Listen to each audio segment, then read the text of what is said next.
Before we get into this video, I just want to give my disclaimer. I mean no harm or disrespect to anyone involved or affected by the contents of this video. This is all information I have gathered online and am compiling into this one video. On Sunday the 4th of August 2002 in Soham, Cambridgeshire in England, best friends Holly Marie Wells and Jessica Amy Chapman were both 10 years old and were at a family barbecue at Holly's. The best friends were very close. They lived near to each other and attended the same school, St Andrew's Primary School. The girls were both huge fans of Manchester Football Club and had matching shirts. This image was taken at approximately 5 p.m. and the image was taken by Holly's mum just before the girls sat with the other guests to have dinner. The girls then returned to Holly's bedroom at approximately 6:10 to play. At approximately 6:15, the two girls left without informing anyone to go to the local sports centre to purchase sweets from the vending machine. At approximately 8:30, Holly's parents went to check on the girls in Holly's bedroom, but they weren't there. Everyone searched the whole house and the local area with no success. At 9:45 p.m, they reported the girls missing, and the police responded straight away. The next morning, the story was already on the news, and the girls' description was given out along with a photo of the girls before the disappearance. They were described as white, 4'6"-ish, and slim. The tiny town of Soham was shocked at what had happened, and hundreds of people volunteered to search along with 3 different police units. There was a huge sense of community and hope for the families. Police tried tracking Jessica's phone to no avail. St Andrew's Primary School, where the girls attended, was used as a base for police and volunteers to give and receive information. The girls' parents made a public appeal for the girls to return home to them safely. Reports came in of a suspicious white van, which the police searched to no success. CCTV from the local sports centre shows the girls on the day of the disappearance. A local taxi driver came forward and informed police that he had seen a green car struggling with 2 children and driving erratically, and then drove into the direction of Newmarket. This led police to theorise that the girls' disappearance could have been linked to an attempted abduction that had happened before in the year 2001. A 6-year-old girl had managed to escape her attacker, who was attempting to abduct her and threatening to kill her. This man also drove a green car and was never caught. On the 15th of August, 11 days after the girls' disappearance, news reporters interviewed Ian Huntley, who was thought to be the last person to see the girls before they disappeared. How do we know they were here at 6:15? Well, we have an eyewitness. Ian Huntley here is a familiar figure. Evening, Ian. You're the school caretaker. The girls, Jessica and Holly, would know you, and they saw you on the front doorstep. What went on? Well, I don't know the girls. I stood on the front doorstep grooming my dog down. She'd run away and come back a bit of a mess. They just came across and asked how Miss Carr was, as she used to teach them at St Andrews. I just said she weren't very good, as she hadn't got the job. And they just said, please tell her that we're very sorry. And off they walked in the direction of the library over there. Huntley was the caretaker at the local secondary school. Born in Grimsby in Soham in 1974, making him 28 at the time of the disappearance. He had a rough childhood and was constantly bullied at school. In December of 1994, Ian met an 18-year-old girl called Claire Evans. The two of them had a whirlwind relationship and were married within 2 weeks of meeting each other. Claire quickly found that he had a terrible temper and feared for her life. Claire quickly fell out of love with Ian, but he refused to get a divorce until 1999. In 1998, while still married, Ian Huntley met a 15-year-old girl named Katie and got her pregnant. In 1998, aged 24, Ian Huntley was charged with the burglary and rape of an 18-year-old girl. It is also confirmed that Ian Huntley confessed to the rape of an 11-year-old girl, although he received no charges. In 1999, Ian met Maxine Carr and they moved in together into Ian's flat. Ian Huntley was very controlling towards Maxine, and that quickly turned into violence towards her. In 2001, the couple moved to Soham, where they remained. Ian's girlfriend at the time was Maxine Carr, who was 25, and was also Holly and Jessica's teaching assistant at the primary school they attended. Ian Huntley lived on College Close, which was near to the sports centre where the girls went to get their sweets. This was the last confirmed sighting of the girls before they vanished. Maxine Carr also did an interview. This is something I'll probably keep for the rest of my life, I think. It's what Holly gave me on the last day of term. She was very, very upset because I didn't get my job, and that's the kind of girl she was. She was just lovely, really lovely. That's really very sweet, isn't it? Yeah. When Maxine's interview was finished, she went home, but one of the members of the crew that was interviewing her noticed there was something a bit off about the interview.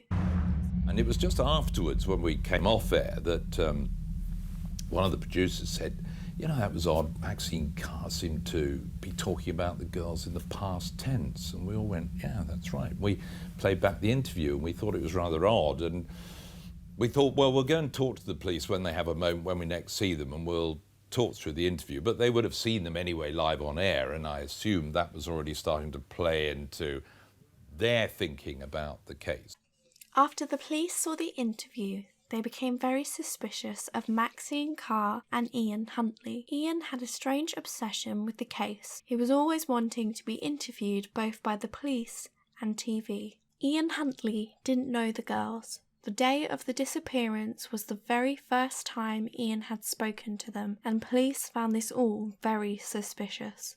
On the 16th of August, 12 days after the girls' disappearance, Ian Huntley and Maxine Carr were both taken to separate police stations for questioning. During this, both Ian and Maxine said they were home that night together. After 7 hours of questioning, police let them both return home, but something must have been off in Ian's interview because police investigated Ian's house and workplace. On the 17th of August, almost 2 weeks after the disappearance, police found some very incriminating evidence against Ian Huntley. At Ian's workplace, police found in one of the bins the burnt remains of the girls' football shirts that they were wearing on the day they disappeared, along with burnt tracksuit bottoms, shoes, and underwear, which were all easily identified as Holly and Jessica's. The clothes needed to be linked to Ian Huntley for solid evidence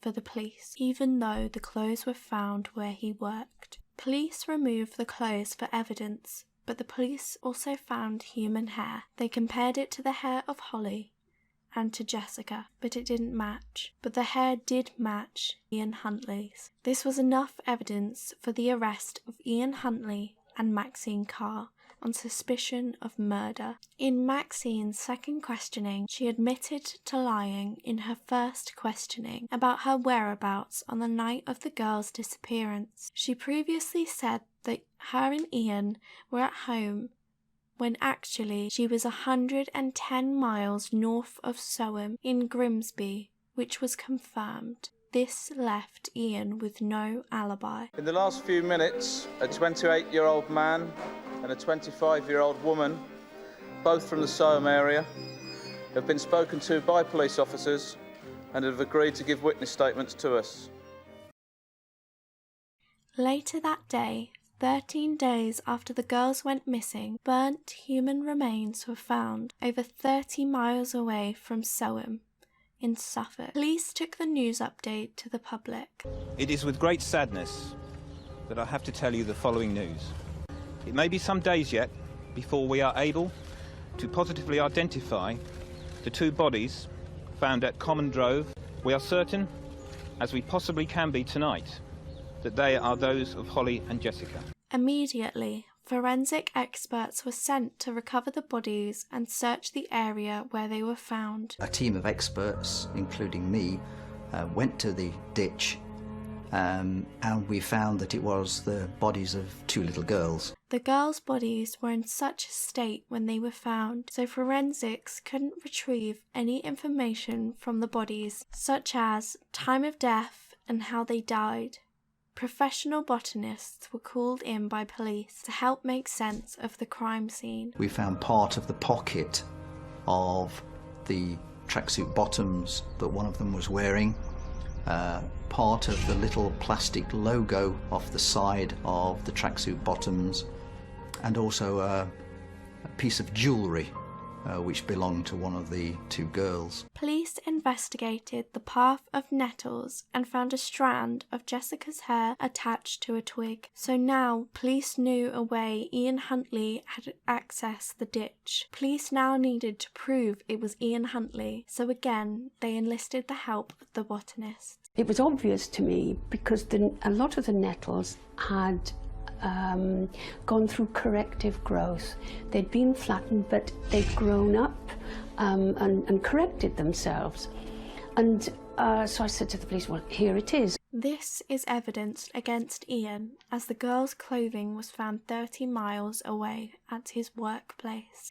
When I looked at the burnt clothing, it had masses of evidence that matched the vegetation in the ditch. All sorts of things embedded in the clothing that were from that ditch. And it showed that the girls were clothed when he put them in the ditch. So he must have taken the clothes off while they were in the ditch. Police continued to investigate Ian Huntley's home and found his home and car was recently meticulously cleaned. Not only did we examine the carpets, upholstery and items within the house, but we were also given the contents of vacuum cleaners that Mr. Huntley had access to. And so there wasn't just one particular location in which we found the fibres from the girls' clothing.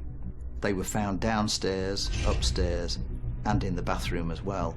As well as thoroughly cleaning his house and car, Ian Huntley had also recently changed the tyres on his car. What he forgot was that the chassis had picked up soil.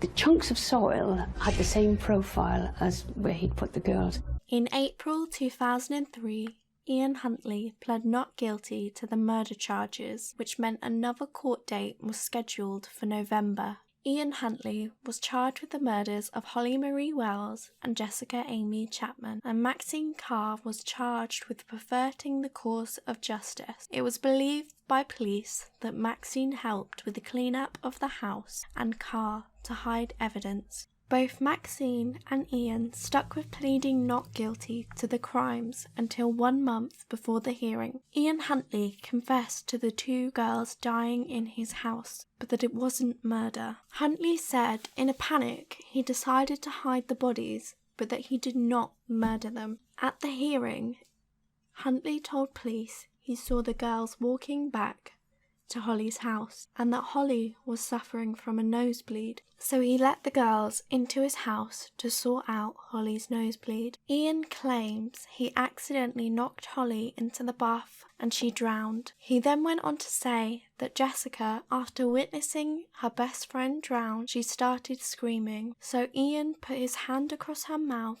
so she wouldn't alert the neighbours, but ended up accidentally suffocating her. It was found out just before Ian saw the 2 girls he had an argument on the phone with Maxine, as he believed she was cheating on him. So Ian, in his angry rage, saw the 2 girls walking, so he lured them into the house and took his anger out on the girls. But all of this is theory, and no one truly knows what happened to those 2 girls in that house. Ian still claims that the girls' deaths were accidental and he is innocent of murder. In December 2003, Maxine Carr admitted in court of lying about being at home with Ian. Had a large number of transfers of fibres.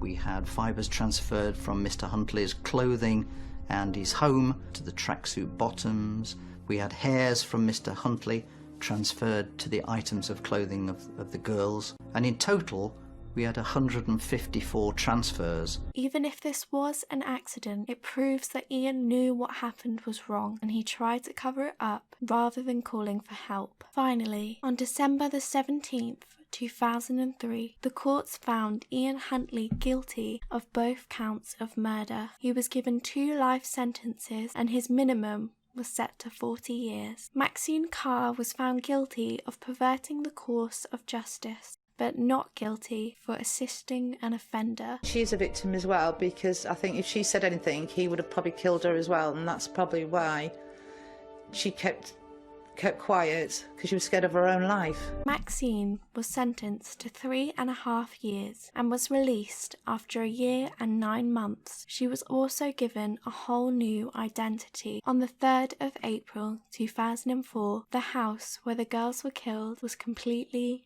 demolished.